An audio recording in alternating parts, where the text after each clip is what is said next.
বিসমিল্লাহির রহমানির রহিম।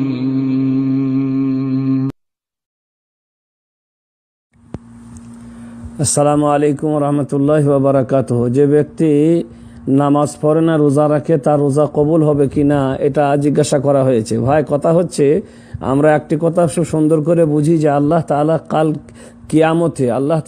কিয়ামতে প্রথমে নামাজের কথা জিজ্ঞাসা করবেন, রোজার কথা প্রথমে জিজ্ঞাসা করবেন না।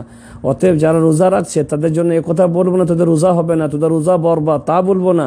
কিন্তু তাদের এই রোজা কিয়ামতে কোনো ফল বয়ে আনবে না যদি তার নামাজ না থাকে। তার এই রোজা, তার উমরা, তার সাদকা, তার খায়রাত এগুলা বরবাদ হয়ে যাবে, তা বলবো না। এগুলাকে আল্লাহ রব্বুল আলমিন তার বদলা দেবেন, যেভাবে আল্লাহ পারবেন দেবেন, যেভাবে আল্লাহ রব্বুল আলমিন দিতে চাইবেন সেভাবে দিবেন। কিন্তু তার এই রোজা বা অন্য আমল নামাজ বাদে সেগুলো কাল কিয়ামতে কোনো ফল বয়ে আনবে না যদি প্রথমে নামাজ না থাকে। তো আগে নামাজ, তারপরে অন্যান্য। বাকি থাকছে কেউ নামাজ না পড়লে তার অন্যান্য আমলগুলো বরবাদ, কবুল হবে না আল্লাহর কাছে। এবং বলার অধিকার বা এমন বলার কোনো দলিল নেই আমাদের কাছে।